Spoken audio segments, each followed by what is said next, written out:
Hello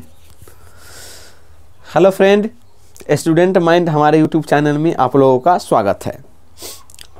चलिए आज हम, जैसा कि हम पिछले लेक्चर में हमने देखा था कि भारत की भौगोलिक आकृति और उसका जो विस्तार के बारे में हमने पढ़ा था। तो हमने पिछले लेक्चर के बारे में पढ़ा था कि भारत का आकार, भारत की ग्लोब, जैसा कि देखिए आप पहले की तरफ जो पिछले क्लास है उसका हम क्या कर लेते, एक बार रिवीजन कर लेते। जैसा कि हम जानते हैं कि पृथ्वी का आकार लगभग क्या है, ऐसा है। ठीक, पृथ्वी का आकार लगभग ऐसा है, हमने देखा था। ठीक, वैज्ञानिकों ने क्या किया है, इसमें एक रेखा खींचा है, ठीक, जिसे हम क्या कहते हैं, 0 डिग्री या विषुवत रेखा कहा जाता है। ठीक, ये क्या है, काल्पनिक रेखा है। और इस रेखा के ऊपर वाले को क्या कहा है, उत्तरी गोलार्ध कहा गया है, और नीचे वाले को क्या कहा गया है, दक्षिणी गोलार्ध।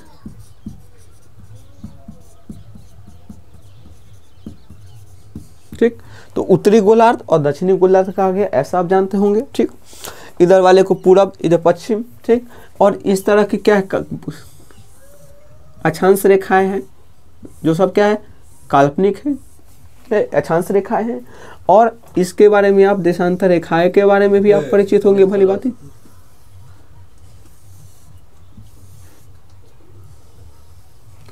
तो अक्षांश रेखाएं और देशांतर रेखाएं के बारे में आप भली बात ही परिचित होंगे पिछले क्लास में।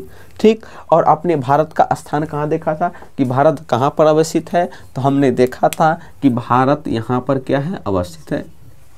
ठीक, हमने रेखा का भी निर्धारण किया था, जैसे ये हो गया कर्क रेखा। देखिए सब आप लिखे होंगे पहले लेक्चर में कि यहाँ पर क्या है, 23.5 डिग्री है, ये क्या है, 66.5 डिग्री है, और ये क्या है, 90 डिग्री है, ये क्या है, 23 डिग्री, 23.5 डिग्री, 66.5 डिग्री और 90 डिग्री है, आप जानते होंगे।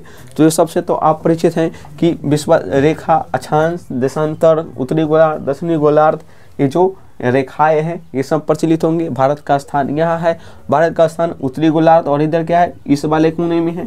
ठीक, आप दिशा 10 दिशा है, मुख्य दिशा 4 है, ये सब बारे में आप भली बात ही परिचित है। आपने देखा कि भारत का स्ट्रक्चर, भारत का आकृति क्या है, ऐसे है। सबसे उत्तरी बिंदु क्या है, इंदिरा कॉल है, और सबसे दक्षिणी बिंदु क्या है, सबसे दक्षिणी बिंदु इंदिरा पॉइंट है। आप उसके बाद आपने पूर्वी क्या है, बलांगू है, पश्चिमी क्या है, सर्क्रिक है। इंदिरा उत्तरी से लेकर यहाँ पर अगर मुख्य भूमि तक आते हैं तो कितना 3214 किलोमीटर होता है, आप जानते हो 3214 किलोमीटर। पूर्व से लेकर पश्चिम तक कितना है, 2933 किलोमीटर है। ठीक, आपने देखा कि मुख्य भूमि का अक्षांशीय विस्तार इतना है। ठीक, संपूर्ण भूमि का अक्षांशीय विस्तार 6 डिग्री 45 सेकेंड। फिर आपने इधर देखा और पश्चिमी का आपने विस्तार देखा, फिर आपने पूर्वी का विस्तार आपने देखा। भारत की जो क्या है, सीमाएं हैं, ये सब चीज़ों के बारे में आप भली बात ही क्या है, जानते होंगे, परिचित है। पिछले लेक्चरों में हमने देखा था। कुछ लेक्चर में इसने पिछला जो लेक्चर है उसमें कुछ छूट गया था, उसके बारे में हम देखते हैं। और इस भारत की जो आकृति और विस्तार जो पहली चैप्टर है इसको पूर्ण तरह खत्म करते हैं, और लास्ट में हम ऑब्जेक्टिव क्वेश्चन को देखेंगे कि इससे कैसे क्वेश्चन आते हैं और एग्जाम में कैसे पूछते हैं। तथा साथ ही इसमें हम एक और इसमें मैं जो चीज़ें ला रहे हैं वो है सब्जेक्टिव क्वेश्चन। और सब्जेक्टिव क्वेश्चन किसके लिए होगा, SUBJECTI सब्जेक्टिव क्वेश्चन ला रहे हैं, वो है किसके लिए, 9th के लिए। 9th के लिए हम अलग से सब्जेक्टिव क्वेश्चन लाएंगे, क्योंकि उनको क्या है, एग्जाम में सब्जेक्टिव क्वेश्चन भी पूछता है, और जनरल एग्जाम वाले को सिर्फ ऑब्जेक्टिव से ही काफ़ी ठीक है। चलिए तो हम इसमें जो बचा हुआ है उसको हम कवर करते हैं।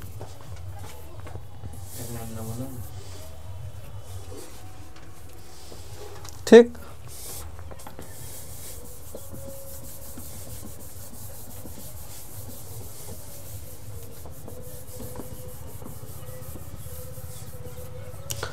तो चलिए पहले जो देखते हैं वो है भारत की भौगोलिक सीमा के बारे में। तो देखिए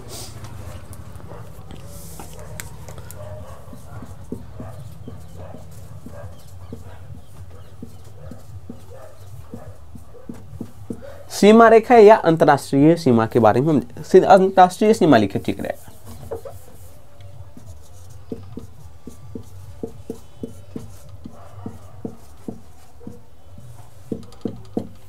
अंतर्राष्ट्रीय सीमा। देखिए अंतर्राष्ट्रीय सीमा का मतलब क्या होता है, देखो अंतर्राष्ट्रीय मतलब क्या होता है, राष्ट्र। देखिए ये हुआ राष्ट्र और ये हुआ राष्ट्र, ठीक। तो राष्ट्र और राष्ट्र मिलता है तो क्या बन जाता है, अंतर्राष्ट्र, अंतर्राष्ट्रीय। और राष्ट्र की जो सीमा और राष्ट्र की और ये राष्ट्र की सीमा, ए राष्ट्र की सीमा और बी राष्ट्र की सीमा के बीच में क्या होगा, एक सीमा होगा।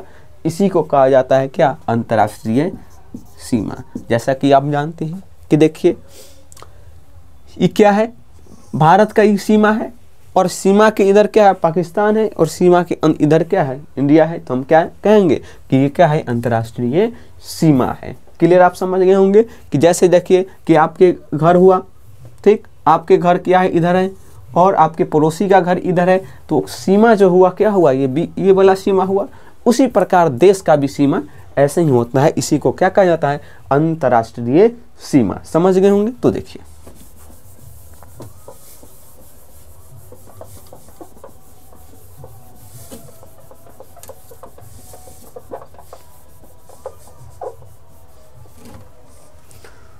पेपर लाइन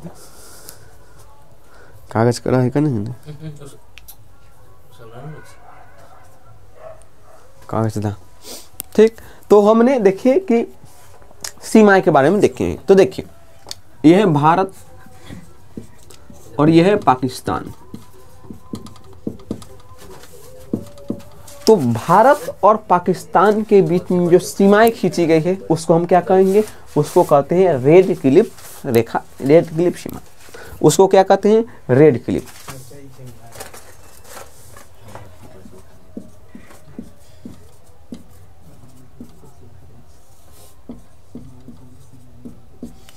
भारत और पाकिस्तान के बीच जो सीमाएं रेखाएं खींचा गया है उसको क्या कहते हैं, रेड क्लिफ रेखाएं। क्लियर। और उसके बाद इसी प्रकार क्योंकि भारत और चीन के साथ भी, तो भारत और चीन के साथ भी जो सीमाएं रेखाएं जो देखते हैं कि चीन ऐसा खिंचाया गया है यहाँ पर, तो इसको क्या कहा जाता है, मैकमोहन रेखा।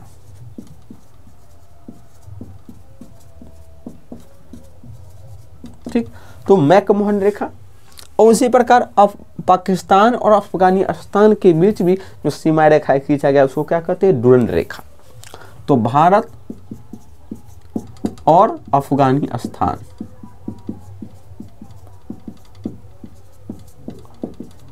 डुरंड रेखा। देखिए समझ गए आप कि भारत पाकिस्तान की जो सीमाएं खींचा गया उसको रेड क्लिफ सीमा रेखा है।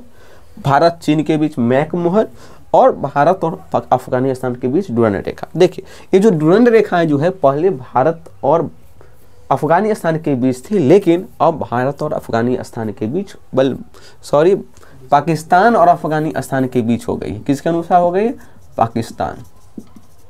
पाकिस्तान और अफगानिस्तान के बीच हो गई।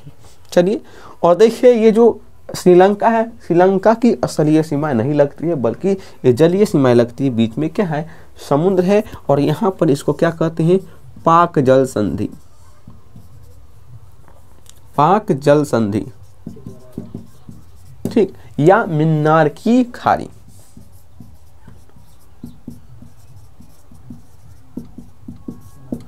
ठीक, तो ये है। तो भारत और श्रीलंका किसके द्वारा अलग होता है, इसके बीच में क्या है, किसके द्वारा, पाक जल संधि या मिन्नार की खाड़ी। पूछ देगा क्वेश्चन कि भारत श्रीलंका से किस प्रकार अलग होता है, किसके द्वारा अलग होती है, तो वो पूछे पाक जल संधि कहिए या मिन्नार की खाड़ी कहिए। अब समझ लेने वाली है बात कि खाड़ी किसको कहते हैं। तो देखिए कोई स्थल है ऐसा, ठीक, स्थल है, मानिए स्थल ऐसा है और जो समुद्र का जो पानी होगा उसको अंदर तक ढुका हुआ है, अंदर तक गया हुआ है, इसी को क्या कहते हैं, खाड़ी कहते हैं। क्या कहते हैं, इसको खाड़ी कहते हैं। तो इसी प्रकार जैसे बंगाल की खाड़ी हुआ, बंगाल की खाड़ी हुआ, तो इत्यादि प्रकार की खाड़ी क्या है, ऐसे ही जो अंतर तक जो पानी प्रवेश क्या होता है, स्थल के अंदर काट कर प्रवेश क्या होता है, वो क्या होता है, खाड़ी होता है। समझ गए। तो देखिए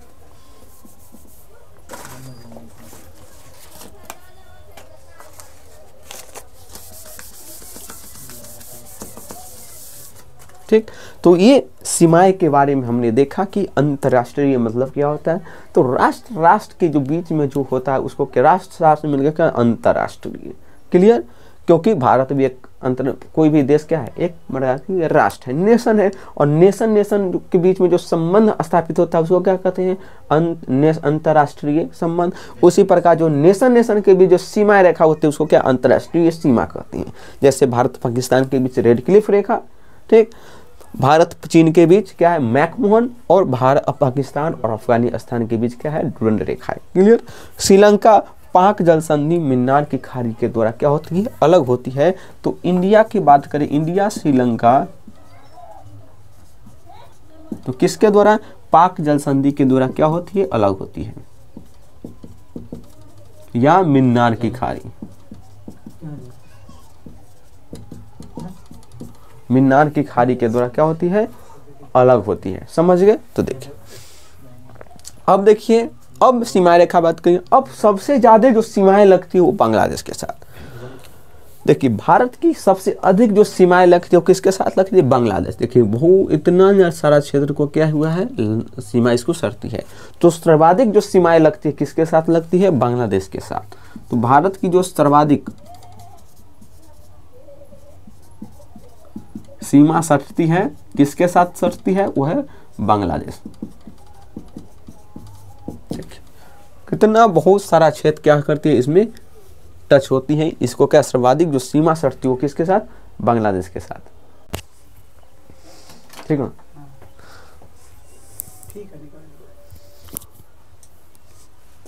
तो देखिए सर्वाधिक जो सीमा सटती है किसके साथ रहती है, वो है बांग्लादेश के साथ। यहाँ पर आप मैप पर देख सकते हैं। क्लियर, आप मैप को बिल्कुल याद कीजिए और मैप को आप मैप का कवर कर लीजिए, मैप से ही क्वेश्चन आपका सॉल्व हो जाएगा। तो मैप को हमेशा ध्यान रखिए, क्योंकि फैक्ट आप भूल सकते हैं लेकिन मैप आप नहीं भूल सकते हैं। ठीक, तो इसको क्या कीजिएगा, 5 बार बनाइएगा तो आपको कवर हो जाएगा, आपको क्वेश्चन जो है कभी भी नहीं छूटेगा। और ऐसे ही मैप को आप क्या कर लीजिए, बना लीजिए, और नहीं तो टेलीग्राम पर है वहाँ से आप क्या कर लीजिए, इसको डाउनलोड कर लीजिए और आपको कंप्लीट आपको हो जाएगी। और यहाँ तक कि अगर आप चैनल पर अगर नए हो तो चैनल को सब्सक्राइब कीजिए और वीडियो को अंत तक देखिए, और दोस्तों के साथ क्या करना है, शेयर करना है। और इसके लिए आपको PDF मिलेगा और आप उसको PDF से आप बिल्कुल नोट कर लीजिएगा। क्लियर, तो देखिए सर्वाधिक जो सीमा सटती है वो बांग्लादेश के साथ सटती है, और सबसे कम जो सीमा सटती है देख लीजिए आप, श्रीलंका किसके साथ, अफगानिस्तान के साथ।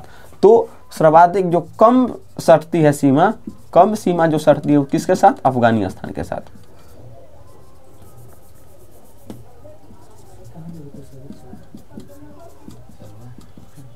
सर्वाधिक जो कम सीमा सटती है देखिए अफगानिस्तान के साथ, सबसे ज्यादा जो सीमाएं सटती है किसके साथ, बांग्लादेश के साथ। ये समझ गए।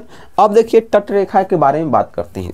तो देखिए तट रेखा 9 राज्य है जो तट से सटती है। जैसे पहला देखिए जो गुजरात जो है समुद्र से सटने वाला राज्य है, गुजरात, महाराष्ट्र, ठीक, यहाँ पर गोवा आइए, कर्नाटक आइए, केरल आइए, तमिलनाडु आइए, आंध्र प्रदेश आइए, और यहाँ क्या है पश्चिम बंगाल आइए, और यहाँ पर एक और देश, एक और राज्य है। देखिए 1 2 3 4 5 6 7 8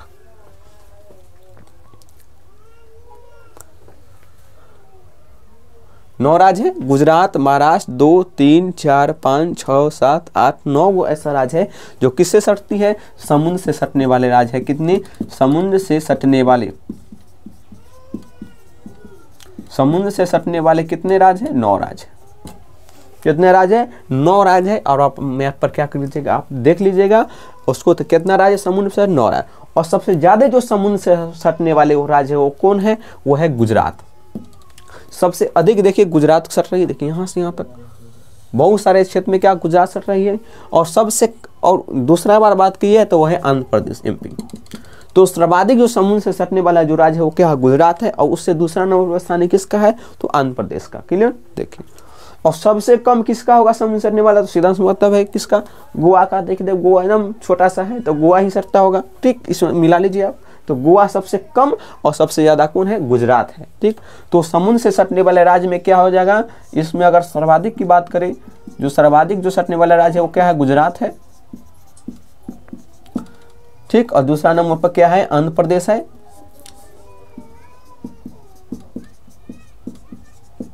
पहला नंबर पर गुजरात और दूसरा नंबर पर क्या है, आंध्र प्रदेश है, जो कम और सबसे जो कम सटती है, जो सीमा कम सटती है, वो क्या है, गोवा है। तो आप ये जो सर्वाधिक जो तटीय रेखा वाले राज्य है, ये समझ गए, 9 राज्य है। सबसे ज़्यादा किसके साथ, गुजरात के साथ, और सबसे कम गोवा के साथ, और दूसरा नंबर पर सबसे अधिक होता है वो है आंध्र प्रदेश के साथ क्या होती है, सीमा इसकी लगती है। क्लियर, आप समझ गए। अब तट रेखा है, और सबसे ज़्यादा राज्यों का सबसे ज़्यादा जो सीमाएं सटती वो है यूपी। आप यहाँ यूपी को देख लीजिए, यूपी सबसे अधिक जो सीमाएं सटती है किसके साथ सटती है, कि कौन सा राज्य है, यूपी। यूपी ऐसा राज्य से 10 राज्य के, यूपी सबसे अधिक राज्यों के क्या है, टच में है। आप इधर देखिए बहुत सारे राज्यों से क्या है, सबसे अधिक राज्यों के जो टच में है, सबसे राज्यों को छूती है, वो कौन है, यूपी, उत्तर प्रदेश। क्लियर। तो ये देखिए आपकी अंतर्राष्ट्रीय सीमाएं और राज्य में कौन तटीय रेखाएं की है और कौन सा स्थल सीमा है। क्लियर। तो ये है, अब इसको मिटा देते हैं, अब आगे देखते हैं।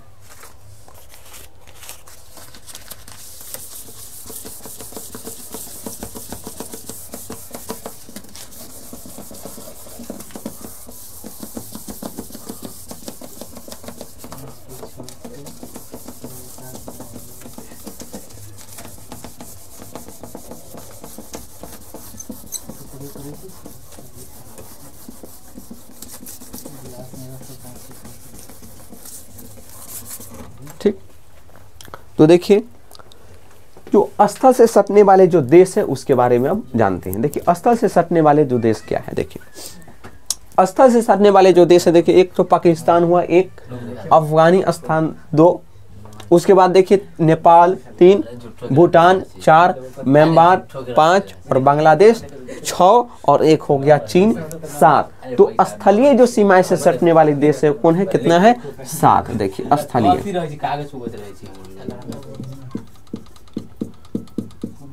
स्थलीय सीमा से सटने वाले देश कौन कौन है, 7। आप देख लीजिए यहाँ पर पाकिस्तान, अफगानिस्तान, चीन 3 गो, नेपाल 4, भूटान 5, म्यांमार 6 और बांग्लादेश 7 गो है जो स्थलीय भाग से सटते हैं।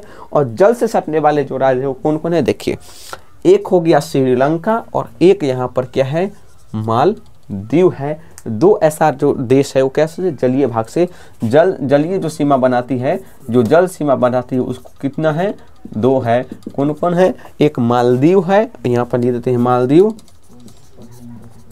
और यहाँ पर कौन है, मालदीव हो गया, और यहाँ पर एक और श्रीलंका। 2 जलीय भाग से आप जानते हैं कि इसको किससे अलग करता है, पाक जल संधि या मिन्नार की खाड़ी के द्वारा। खाड़ी के मतलब आप समझ गए हैं। और देखिए, और यहीं के से लगभग क्या निकलती है, एक 0 डिग्री हम बताए थे विषुवत रेखा कहीं से निकलती है, यहीं से निकलती है। आप समझ गए होंगे कि 0 डिग्री जो विषुवत रेखा है, भूमध्य जो रेखा है, कहाँ से निकलती है, यही मालदीव के आसपास से क्या होती है, निकलती है। तो समझ गए। और अब यहाँ से और मुख्य भूमि के दूरी की अगर बात करें तो कितना है, अगर यहाँ से अगर यहाँ की दूरी की अगर बात करें तो जानिए कि 0 डिग्री अक्षांश से लेकर 0 डिग्री अक्षांश से लेकर इंडिया के हम मुख्य भाग की जो बात करें, जो दक्षिणी कोण की अगर बात करें तो कितना है, 876 किलोमीटर क्या है, दूर है। कितना दूर है, 876 किलोमीटर दूर है।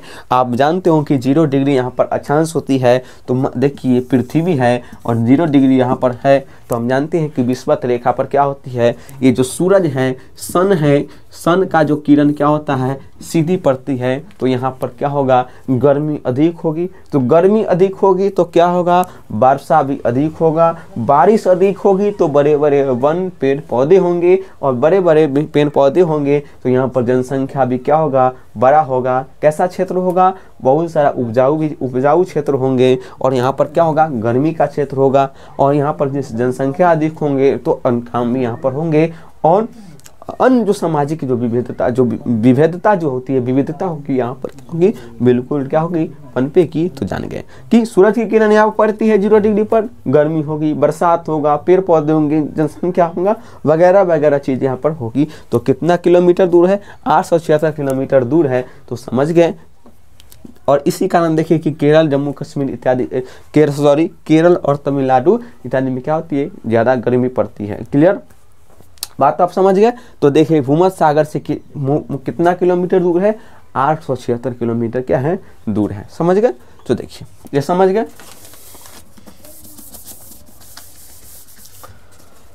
तो हमने स्थलीय सीमा, जल सीमा की बात की, कितना दूर है इत्यादि चीज़ों के बाद, तटरेखा के बारे में हम बात की, अब द्वीप समूह के बारे में हमने बात किया। क्लियर। तो ये सब चीज़ों के बारे में हमने जांचा। हमने क्या देखा कि भारत की स्थिति कहाँ है, तो हम एक रिकॉल कर लेते हैं कि भारत की स्थिति कहाँ है। ठीक, भारत की स्थिति कहाँ पर है, उसकी जो हम स्थलीय सीमा, जो सीमाओं को हमने देखा, उसके जो मुख्य भाग कितना किलोमीटर है, उसकी क्षेत्रफल कितना है, जनसंख्या के अनुसार, क्षेत्रफल के अनुसार उनकी कितना भाग है, कितना जनसंख्या, उनका विस्तार है, स्थलीय सीमा, जलीय सीमा, तटरेखाओं के बारे में बात हमने किया। उसके बाद हमने द्वीप समूह के बारे में बात की, उनके राज्यों के बारे में हम बात की। फिर 0 डिग्री से कितना डिग्री अक्षांश है, वहाँ से कौन सी रेखाएं भारत से गुजरती, इस सारी चीज़ों के बारे में बात की। मानक समय के बारे में हमने बात किया। तो इन सारी चीज़ों के बारे में हमने, तो भारत की जो भौतिक आकृति और विस्तार जो है, हम भारत की जो सामान्य जानकारी से समझ, हमने बहुत सी टॉपिक को हमने क्लियर कर लिया। अब इससे कुछ छोटा मोटा टॉपिक आता है, वो PDF में आपको मिल जाएगा। तो चलिए इस फर्स्ट चैप्टर को समाप्त करते हैं। और साथ ही अगर आप चैनल पर नए हो तो प्लीज़ चैनल को क्या कर दीजिए, सब्सक्राइब कर दीजिए, लाइक कर दीजिए, दोस्तों के साथ क्या शेयर कीजिए। और अगर आपको इसके PDF चाहिए तो आप नीचे टेलीग्राम में है, आप वहाँ डिस्क्रिप्शन में जाइए, टेलीग्राम में वहाँ से PDF को डाउनलोड कर लीजिए। और किसी प्रकार का दिक्कत हो तो वहाँ पर क्या कमेंट कीजिए। चलिए तो इस चैप्टर को ख़त्म करते हैं और अगले चैप्टर में आएंगे भारत का भौतिक विभाजन। धन्यवाद।